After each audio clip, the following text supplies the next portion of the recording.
Morning, guys. It's my third day here in Vietnam and second day here in Sapa. And yun, balak ko puntahan yung Bautang Museum malapit sa may Fancy Fan. So, let's go! And dito rin sa pinagstayan namin sa may YOLO Hostel is meron silang mga ginagawang mga fermented na alak.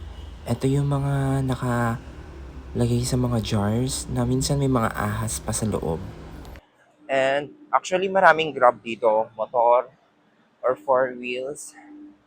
Kaso yung hotel na pinagstayan ko is malapit lang siya sa Sun World. So walkathon lang siya. Like, ang kalaban mo lang is yung hingal. Kasi, no, yung hingal lang. Pero sobrang ganda kasi pwede kong lakarin yung Sun Plaza, yung church, then yung Bautang Museum, saka marami lang iba. Ay, sorry, nakakahingal.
Tapos, nakakatuwa lang kasi nung pagpasok ko ng simbahan, Catholic Church siya. Tapos, ang name lang niya is Sapa Church. Pero isa-search ko later kung ano ba yung name ng simbahan na to. Tapos nakakatuwa kasi nung nag-kneel ako, tapos na-realize ko, first simbahan ko pala to na mapupuntahan sa ibang bansa. And sobrang nakakatuwa. Except dun sa old, ano ba yun, St. Joseph Cathedral sa may Hanoi kasi hindi naman ako nakapasok sa loob, sa labas lang.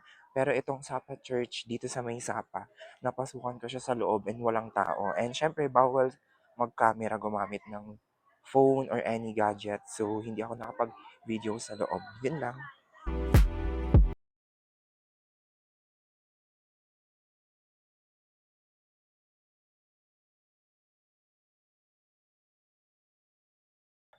Finally, nahanap ko rin yung Bautang Museum.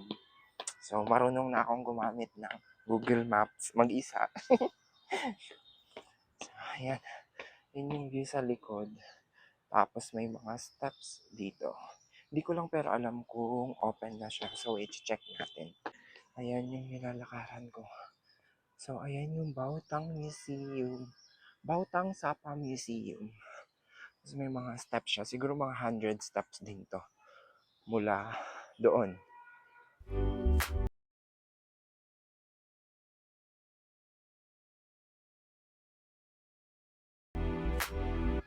So, sad to say, hindi yata siya open. I think nire-renovate siya.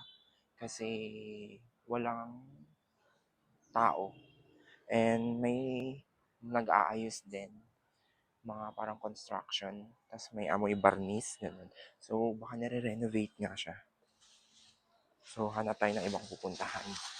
Then, eto, ang daming mga locals na nagbebenta ng mga handmade crafts nila. Mga bags, and then everything. Punda, wallet, then yung mga parang stuffed toy na sila yung gumawa. Yung parang ganito, mga dogs. And then, yun. Babalik na tayo ng Sun World. Tatambay lang tayo doon. And then, magti-take ng pictures. Pero dadaan muna tayo sa loob ng Fancy Fun Station para mag-CR. So, grabe yung hingal. Kasi walkathon dito, lalo na kung masipag kayong maglakad, for sure, 10,000 steps. Pero feeling ko sarado pa ata yung station kasi parang walang tao sa loob. So, yun yun yan, station. So, labas muna tayo. Sa iba na lang tayo maki-CR. And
photo booth dito sa may Sapa Station. Ayan siya.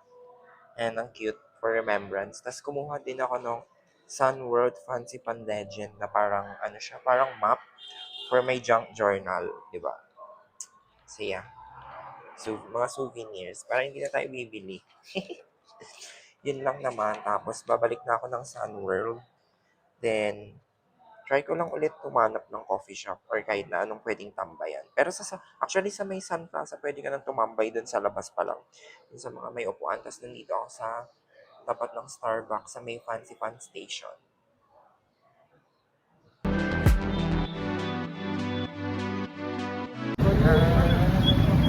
May pinuntahan kasi ako kahapon. And then, hindi gumagana yung sounds. So, pupuntahan ko siya ulit ngayon. Mapakita ko lang. Yung parang mga buildings and other structures na pang ibang bansa. Na parang hindi siya Vietnam vibes. And, we're here na. Pakita ko lang. Ganda din.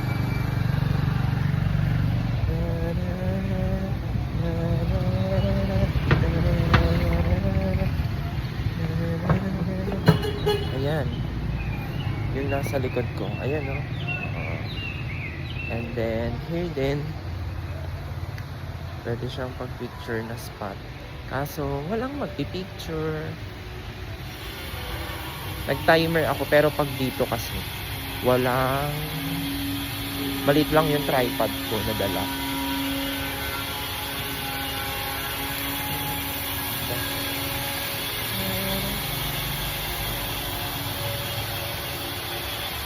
So, kakain na tayo ng breakfast. Tapos ang plan ko ulit na kainin for breakfast is banh mi. Doon sa kinainan namin kagabi kasi masarap yung banh mi nila. And lapit lang yun dito, lalakarin ko lang. Tanggulo. May tanggulo din dito.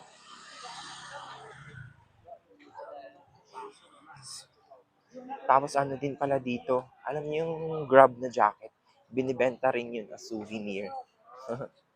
Tawa. So, kakain muna tayong banh mi. Ulit-ulit. So, let's eat the banh mi.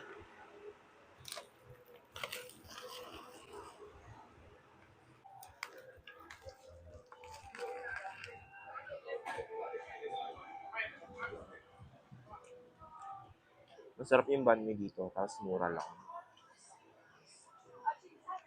25,000 lang yung banh mi nila. Ham and cheese na siya. Oh, yun lang pang kumain ng banh mi. Medyo makalat lang. Kasi toasted yung bread. Tapos nalalaglag siya. Mm. Parang ganyan.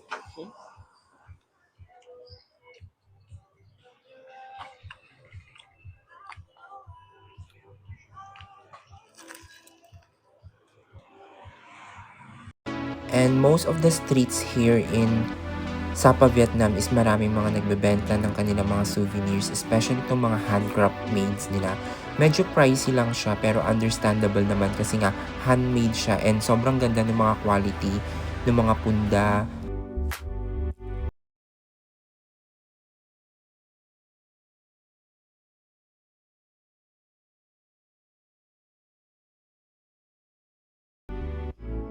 Naman na enjoy.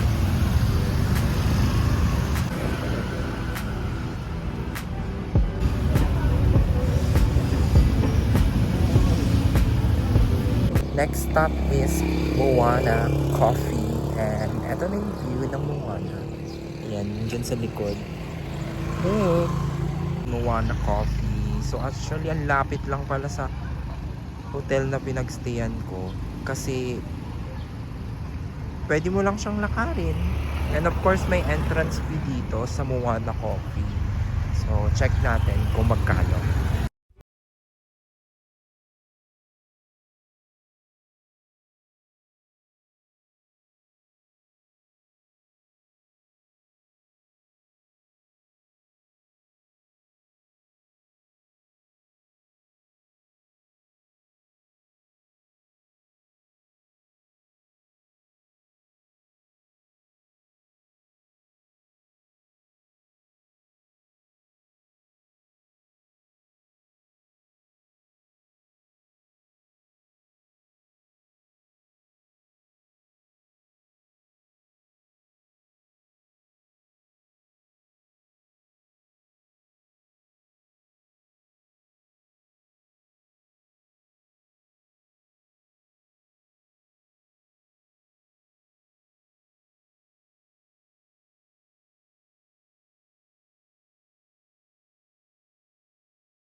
Top is Katkat Village and ito yung entrance ng Katkat Village.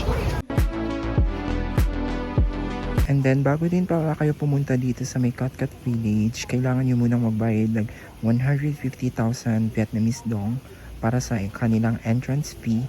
And of course, meron din silang QR code na i-scan bago kayo makapasok. So consumable naman yung 150 Vietnamese dong.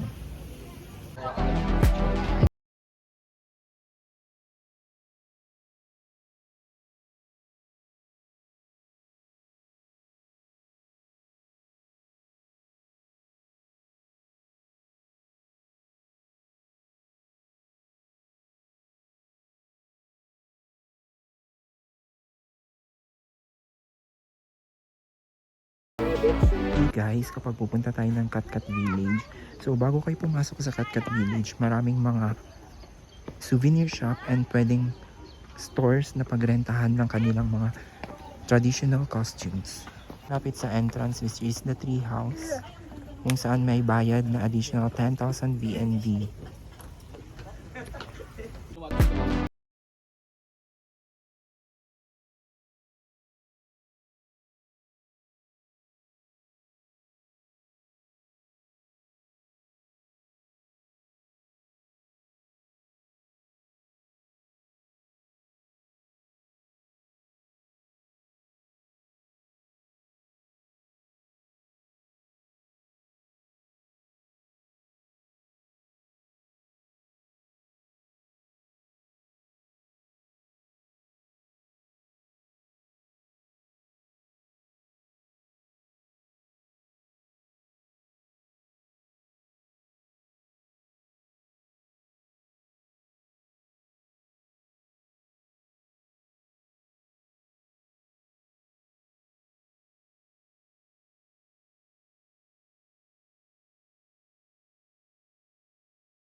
So we're now here inside the Katkat Village.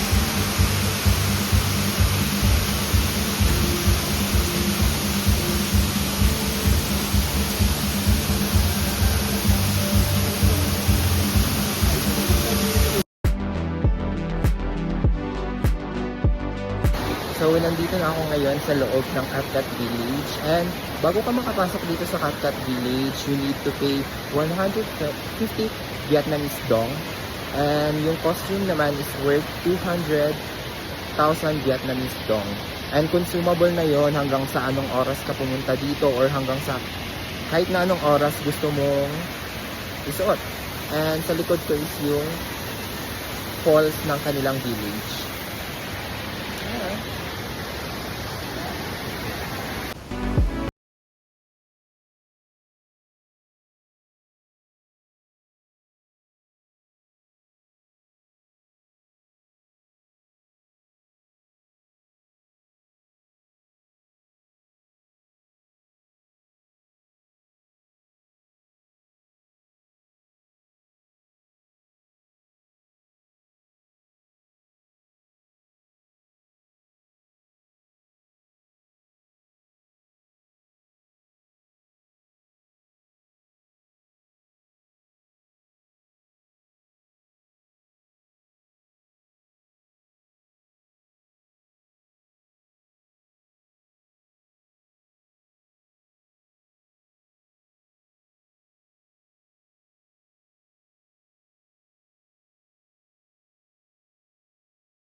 here.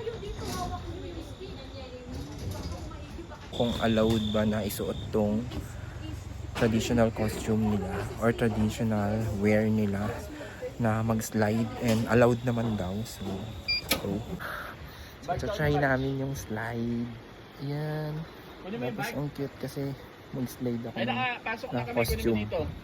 Tapos ayan. Pero pagka dalawa tayo, mas mababalansin natin. Aakyat na kami. And sobrang taas ng hagdan. Tapos ayun yung slide. Pagod. Tapos last minute na. Parang tayo na lang yung last, kuya, no? Ayan. Kuya. Kuya, hotep. Pagod. Just for the video. 100. Oh. 100. Okay. Gusto mo pa ba? Ikaw, kuya, kung gusto mo. Hindi, no? No, it's okay. Is it allowed to wear this? And ride? Ready ko lang. Okay, so sasakay na kami. Wait lang.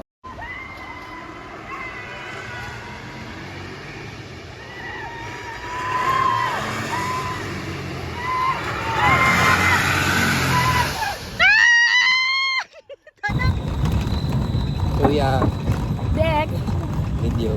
Ayan. delivery. Nothing enjoy. Maximize, no? Budget. Ina lahat hanggang ang maganda ng ano natin, north to south yung daan natin. Na-cover mo lahat. Dito ako nag-rent ng Vietnamese costume worth 200,000 Vietnamese dong. And then meron siyang deposit na 500 Vietnamese dong. Kapag binalik mo na yung costume, ibabalik din yung deposit. Ang bilis na ako, sabi tayo. Sapa at night. We'll try again next year.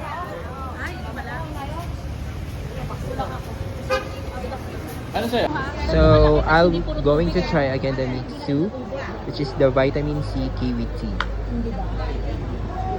Ito to yun, yung may inuki mo. Thank you. Ingat. Ate, ang laki nga, malakihan. Kita yung ulo. Ito meron no, chicken. Chicken. Alright, thank you.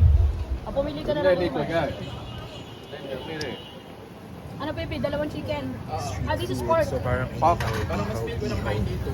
Okay, sige na. Alam Wala na kasi nung inuki.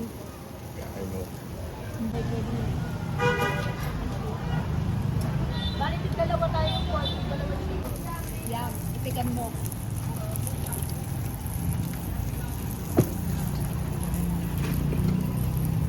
Tapos pagpataas ito, balik na ulit sa mix. Hi everyone! Local style, dinner local style. Aha. Kain po kayo. Yes? Lagi, Hi. kanita. Hi everyone. Thank you. Alright, thank you. So ito ulit tayo guys sa ating favorite. Ayan, papatry namin kayo. Ayan, sarap. Pick Sapa favorites. Sapa, ano? Barbecue. Barbecue. Yes, barbecue night. Sa daan lang. BBQ. Ito guys, yung mga favorite namin dito. Yung barbecue mushroom. And then, ito yung... Hi, Doki! Bibigyan ko to eh. Naawa ako dito eh. Kitty! Hi, Kitty! Kitty! Sa lamang sauce, hindi ka pa nga bili. Ha? Ano yun? Alright, thank you. Ayan na. Hi, everyone!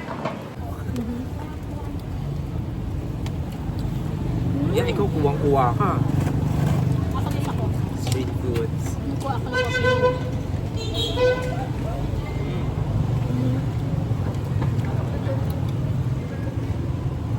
Ang gandang kamay. Ano na ako. Ayun yung may wagyu. So, tingnan mo to. May ano, may... Ang dami na nun sa akin yun. Ito hindi, iba naman. Wala yung ino. Parang nakumulo. Hindi, pinupukpok ako yung kain. Parang ang puto bumbong. Kaya violet yung kinuha. Iba-iba nga eh.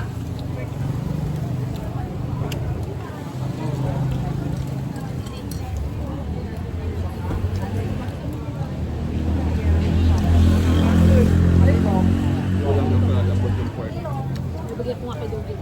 Kaya na, Ay, iwan puto, kaya. ang bilis naman ang pangyayari. Abutan ko na nga siya. Wala, ang bilis naman ito. Mga talaga.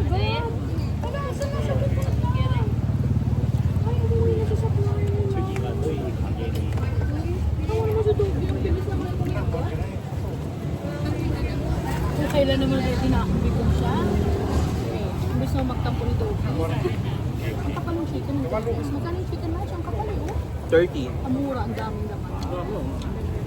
Tsaka ano pa kamo? Laman. Namang laman. Parang chicken breast pa. Gas nga.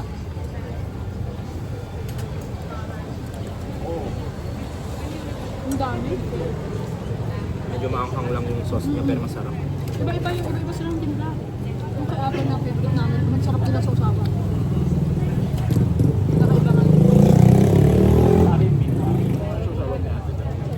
Parang yung sa ganyan, yung hotdog. Ah, iba yung kainan nyo ng ganito? Iba din yung sinta nila. Ano ganito din naman? Nakagulat nila. Nagtatalo na lang sa ano yan. Sa Tatabaran. Yan, try natin yung kanilang Mitsu ice cream. Ay, hindi po ba natikman yan? Hindi, ibang flavor din. Ah. Kasi yung una is taro, ito naman Banggitin is mo na natikman. Lucky Ococo. Ah, yung taro yung nandun sa poster. 25,000 Vietnamese dong. Parang Taste it. Sarap siya. may taste test na ano? Tapos kinakain lang namin siya sa street. Nakaupo lang kami sa Traditional Sa street. na mababang upuan. ganito lang, yung traditional lang kainan. Yan. Yes. Madam Arnie. Yung mag-ice cream na naman. Yes. Na naman? Hoy, ngayon lang.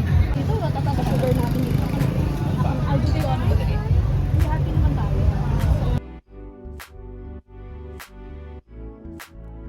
Hi! Hi! Hi everyone!